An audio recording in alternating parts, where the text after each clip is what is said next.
유튜브로 읽는 박정희 전기 3권 혁명 전야 부국 강병과 반공.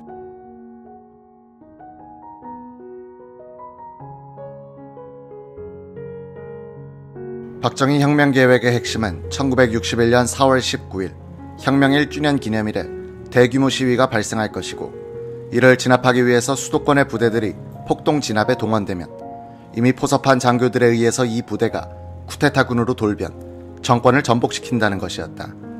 이 계획의 전제가 되는 것은 4월 19일에 과격한 학생 시위가 발생해야 한다는 것이었다. 혁명 모의 세력은 학생들을 포섭해 시위를 일으키도록 하는 이른바 데모 유치 공작을 꾸민다. 이 공작 이야기는 일종의 공간사인 한국군사혁명사에는 빠져있다. 이 혁명사의 원본이 된 비공개 혁명실기에는 적혀있고, 이낙선의 혁명 참여자 증언록엔 자세히 그 경과가 실려있다. 혁명사가 발행될 때는 박정희 윤보선 후보가 대결한 제5대 대통령 선거 투표일을 앞두고 있어 쿠데타를 일으키기 위해서 학생들을 선동했다는 내용을 빼버린 것으로 추정된다. 혁명실기는 데모 유치 공작이 김종필 중령과 박종규 소령에 의해서 주로 이루어졌다고 적고 있다. 국방부에서 근무하고 있던 박소령은 미국 보병학교에서 유격 특수교육을 받은 경험이 있었다. 김종필은 평소 자신의 은혜를 많이 입은 박종규에게 특명을 내렸다.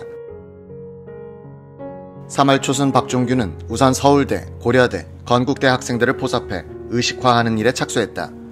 영어를 꽤 잘하는 박종규는 알고 지내는 터키계 미국 여성 사이데 양의 신당동집을 의식화 토론 장소로 빌렸다.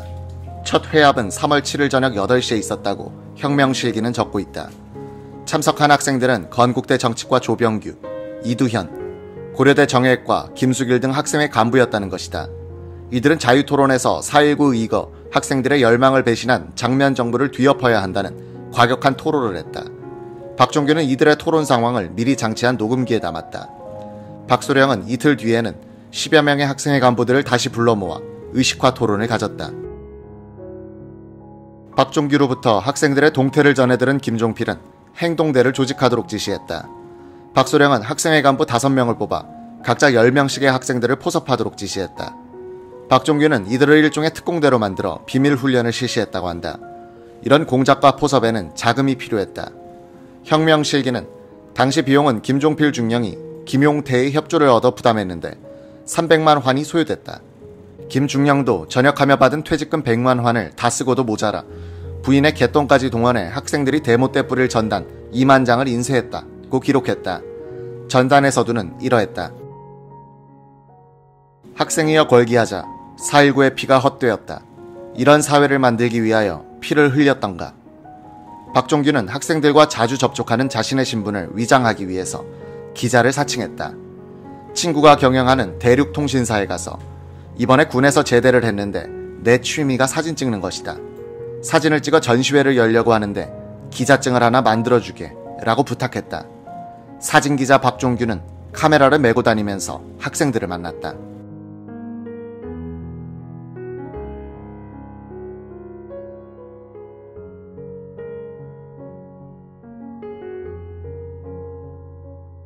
(4월 19일을) 거사일로 잡은 혁명 주체들은 이즈음 조직 확대와 점검을 서두르고 있었다. 3월 15일 김종필, 오치성, 유승원, 이석재, 옥창호, 길재호, 김형욱, 신윤창, 박종규는 명동 신도호텔 2층 객실에서 만났다. 이들은 몇 가지 사항에 합의했다.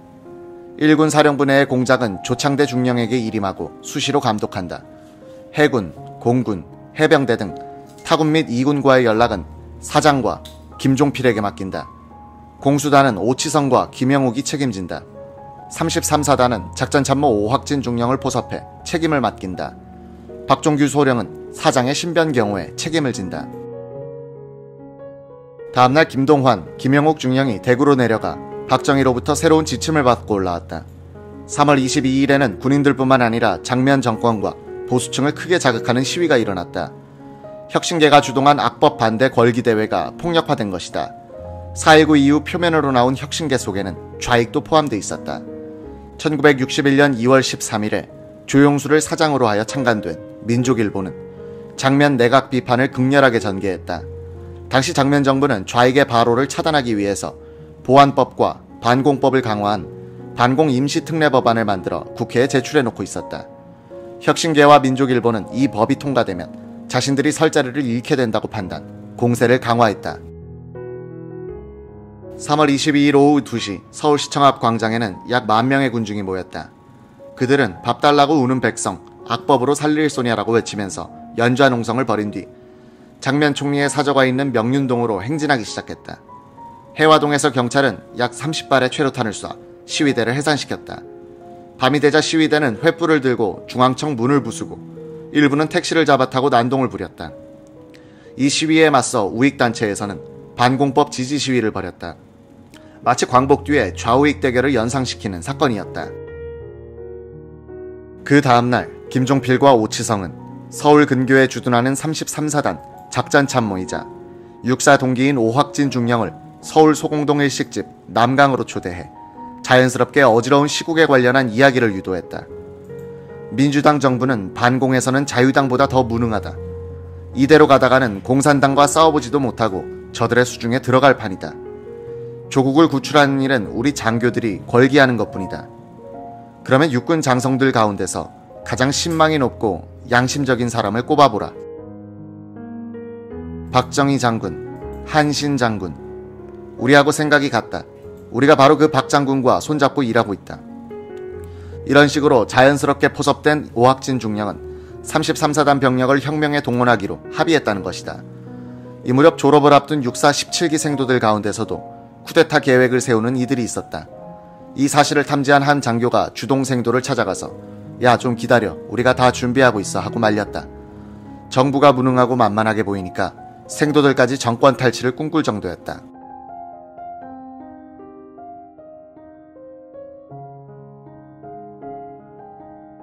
(1961년 4월 7일) 저녁 서울 명동 양명빌딩 4층 강상욱 중령 집으로 수십 명의 장교들이 모여들었다. 4월 19일을 거산날로 내정했던 박정희 소장은 포섭한 주체 세력 전체 회의를 소집한 것이다. 많은 영관 장교들은 이날 비로소 박정희 소장과 처음 만났다. 비공개 자료 5.16 혁명실기는 이 자리에 참석한 사람들의 명단을 이렇게 기록해 놓았다. 박정희 소장, 김재춘 대령, 이병엽 대령, 오치성 대령, 유승원 대령, 박치옥 대령, 문재준 대령, 김재민 중령, 김종필 예비역 중령, 김형욱 중령, 옥창호 중령, 길재호 중령, 이석재 중령, 김동환 중령, 신윤찬 중령, 정문순 중령, 조창대 중령, 김용건 중령, 박원빈 중령, 강상욱 중령, 이백일 중령, 오학진 중령, 박순권 중령, 최홍순 중령, 정치갑 중령, 홍종철 대령, 이지찬 중령, 이낙선 소령, 차지철 대위. 5.16 거사가 성공한 이후 이들 29명 가운데선 한 사람의 대통령, 3사람의 중앙정보부장, 2명의 대통령 경호실장, 7명의 장관과 국회의원이 배출된다. 이날 회의에서는 4월 19일을 거사일로 결정한 것 외에 몇 가지 중요한 방침을 확정했다. 혁명지휘부의 구성을 작전반, 행정반으로 나누고 작전 책임자는 박원빈, 행정 책임자는 이석재 중령으로 삼았다. 박정희 소장의 명을 받들어 행정관과 연락할 담당자는 오치성 대령, 작전 연락은 강상욱 중령. 이들 두 반을 통합해 조정하는 임무는 김종필에게 주어졌다. 1군 사령부의 조직은 조창대 중령에게 맡기기로 했다. 조직이 확대되어 보안의 필요성이 한층 높아졌으므로 앞으로의 회합은 반 중심의 소규모로 하기로 했다. 이틀 뒤 명동 신도 호텔에서는 작전반 회의가 열렸다. 연락장교 강상욱은 박정희의 지시를 전달했다. 중앙청, 반도 호텔, 방송국, 송신소, 육본 등 주요 시설의 점거 계획을 만들고 공수단 병력으로서 총리와 장관 등 정부 요인들의 체포 계획을 세우라는 지시였다. 아울러 가두방송과 전단 공중살포 계획 수립도 지시했다. 행정반은 그동안 이석재 중령이 중심이 되어 계속해왔던 혁명정부의 권력구조 및 정책안의 작성에 박차를 가하는 한편 국민, 학생, 재향군인, 유엔군 사령관에게 보내는 메시지 작성에 골몰했다. 전국 학생에게 고함이란 제목의 글은 거사의 명분을 배신당한 4.19 혁명 정신을 되살리는 것에 두었다.